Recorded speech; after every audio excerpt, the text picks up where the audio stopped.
Hi there, Phil Simbor, USBGF Teaching Pro, with a lesson on cube action.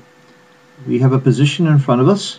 The score is 0-0 to 11, or 11 away, and red is on roll, and the question is, should red double and should blue take? Today I'm going to show you a very advanced method to determine cube action, and probably the most accurate process and method that exists. If something better exists, I would love to hear it.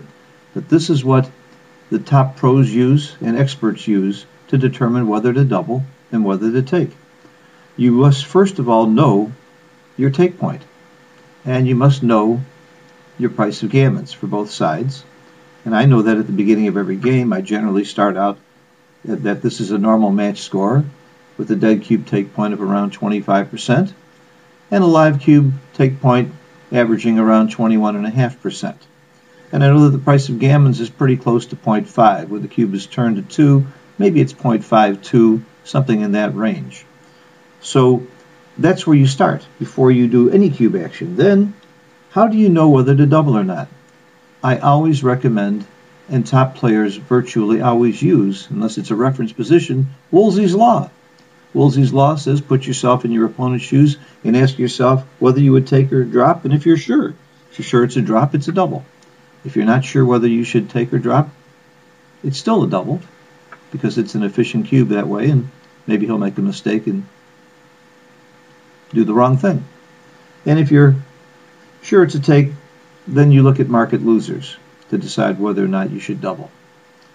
And for that I use O'Hagan's Law of Market Losers, which I won't go into in detail right now. But let me tell you what I've done for many years is use 21.5 as my take point and try to estimate gammons and try and see if it's a take. But in recent years I've learned that using gammon adjusted take points is far more effective. And to do that you have to be reasonably good at estimating gammons. And I found out that I was lousy at estimating gammons until I started doing it a bunch. And I got pretty good at it. And the amazing thing is, my students, and I had over 200 students that I've taught privately over the years. For those of you who don't know, I'm a full-time backgammon teacher. And I found out that my students, many of whom have far fewer years of experience than me and far less skill, are not quite as good a player, or even close to being on the beginner level, that if you practice estimating gammons and even estimating wins, you can get pretty good at it. But you'll never get good at it if you don't practice. And if you don't go to that level, if you just eyeball positions and guess whether it's a take or drop, it's pretty hard to become a high-level player. You can get fairly good that way, but you won't ever really reach the higher levels. You won't be a really strong open or championship level player. So in this position, let me show you how I do it. I estimate gammons, and here I'm going to make a guess that blue will get gammon, let's say 23% of the time, 22% of the time, somewhere in that range. Let's use 22. And you also have to estimate the number of gammons that he wins if he turns the game around. Well, I've got what I call, very egotistically, the Simborg rule of gammons, and that is, if one player is doubling, and the other player still has checkers, one or two checkers, on the other side of the board in his opponent's inner board, you can almost be sure that the gammons, if the game is turned around, are going to be between 5 and 10%. It's almost never below 5 and almost never above 10. So if you're not sure and you use 7, you're going to be pretty close, not too far away. And as you get better and better, you'll know when it's closer to 5 and when it's closer to 10. But it makes it easy to estimate the gammons that blue would win if he turns the game around. We need to know that because when you're calculating the gammon price or cost or risk to blue, you should also take into account the gammons that he might win and subtract that from there. So if I think he's going to get gammon 22%, and I believe that if he turns the game around he might win around 7% gammons, that's a net gammons of 15%. Those gammons are worth about 7.5 at 0.5. So the gammon risk is about 7.5, but since it's 522, I'll round it off to 8. So let's assume that blue's gammon expense here is about 8. We take that 8% and we add it to the dead cube take point, which here is about 25%. So 25 and 8 is 33. So he needs to win the game about 33% of the time in order to take this cube, provided that he never has a chance to recube. Because he's holding the cube, he has value. He has the ability to turn the game around. So if it was cubeless and if he could never turn the game around, he'd need 33%. But because he's holding the cube, he has power. And it turns out, according to my teacher in Gammon adjusted take points, John O'Hagan, that the power is about 1/7 of the dead cube Gammon adjusted value. So if we have 33% and we take 1/7 of that, 1/7 of 33, 7 goes into 33, 5 and something times. So about 27.5 is about the Gammon adjusted take point. What that means is, if blue can win this game 27.5% of the time or more, he should take. Well, then you have to make a guess. Does he win this game 27.5% of the time or more? What do you think? And again, I recommend not just saying yes or no, come up with a number.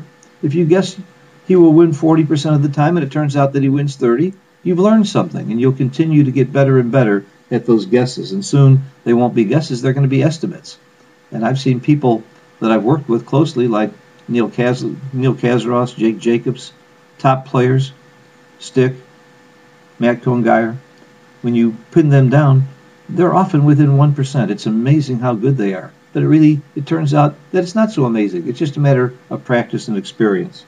So in this game, I think that blue would win more than 28.5%. I think he'd win probably more like 33%, something like that. So I think it's a clear take. Now, because I think the win is not that much more than the take point, that probably tells me that I have a double. But using O'Hagan's law of market losers, when I count the number of rolls that I think I might use to hit or make the point or hit loose or hit two, I think I have more than 25% market losers, which is what O'Hagan's law is. And I have other lessons and videos on that. But in this case, I would say that it's a double and it's a big take. And now the next thing is to check my numbers. And the way to do that, of course, is to just hit the button. And it won't surprise you that I'm correct because, of course, I've checked this position. And to be honest with you, I knew before because I did this video. I'm not going to pretend that I just did this raw. But I'm going to tell you that over the board, this is how I do it, and I'm usually pretty good at it. I estimated Gammon's, I think, at around 22. He gets Gammon about 23%. I used 7% Gammon's on the other side, right on, and came up with a net number of Gammons of around 15, multiplied it times 0.52, came up with 8, added that to 25, took off 1/7. That means the Gammon adjusted take point was somewhere around 28, 29. I estimated that wins were higher than that. They were right at 32. Big double, big take. Let's check this further. Let's check the numbers. Analyze, cube information, and let's uncheck the box that says non-Gammon adjusted. And let's find out what Extreme Gammon says is the Gammon adjusted take point. Well, it says that the Gammon adjusted take point for blue is between 27.72 and 33.4. How do we know what to use? Technically, it's about 68% of the difference. The difference here is 6. So we should add probably 4. You add 68% of the difference, take off 68% of the difference. So it's about 29 to 30 is what Extreme Gammon is using. That would be the effective. The reason you don't use the live cube number itself is that assumes a perfectly efficient recube, which never happens. So there's a number in between here. By the way, that's going to be the effective Gammon adjusted live cube take point. I know it's a mouthful, but it's going to actually be saying in the future effective live cube take point. There will be a third column, and I'm very happy to say that I convinced Xavier to put in a third column in the next version of Extreme Gammon, so that we have the numbers. And those are the numbers that Extreme Gammon uses too. It really doesn't use this number. If I showed you a position where the live cube take point was 27.72 and the actual position on the board came up to 28, Extreme Gammon would drop it because he's not using, Extreme Gammon knows you will never be able to double perfectly efficiently. So this method works. It's very, very accurate, but it requires some real skill in estimating Gammons. And the more you do it, the better you'll get. Let me just give you an idea of how I recommend doing this estimation. You come up with an estimate here and you see how you do. And after let's say you estimated 30% here, you know you were way off. And you'll get better at it just by doing it more, by thinking about it and looking at it, and eventually you'll develop more and more reference positions. Then change the position.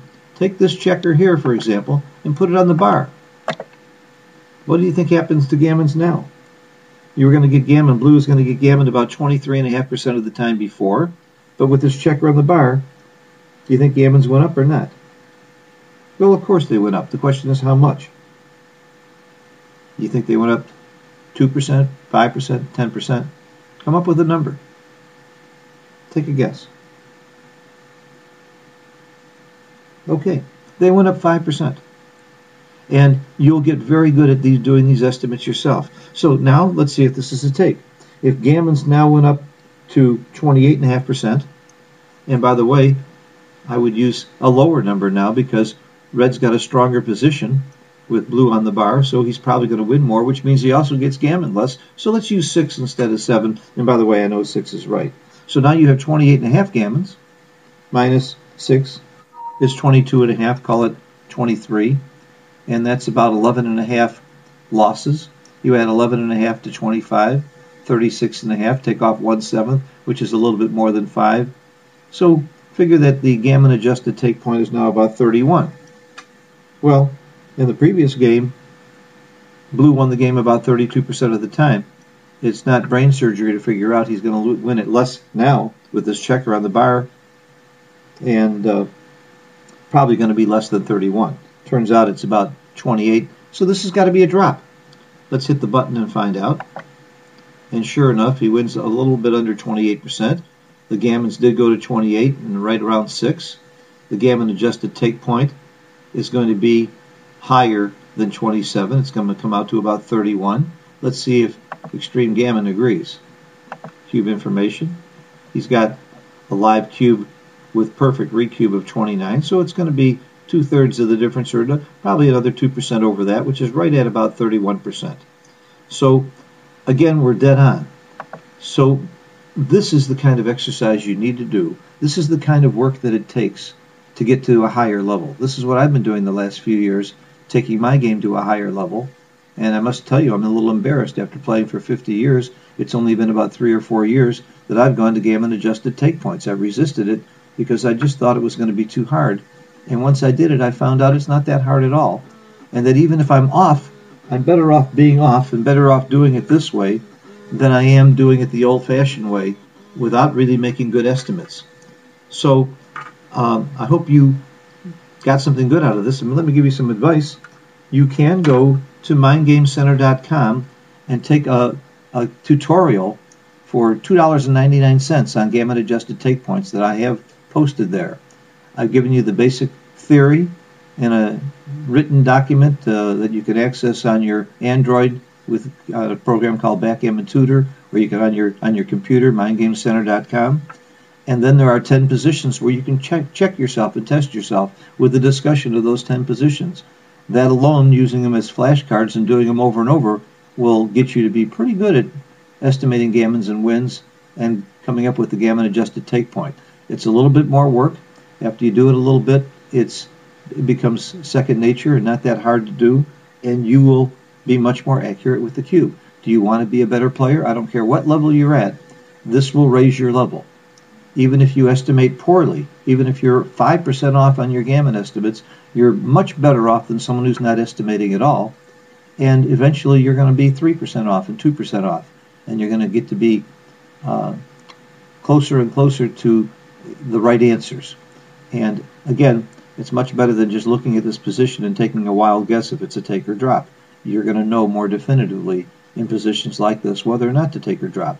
And eventually these kinds of positions will become reference positions to you based on the real numbers and the best numbers you can use. Hope this was educational for you and enjoyable. Thank you for watching. Bye-bye.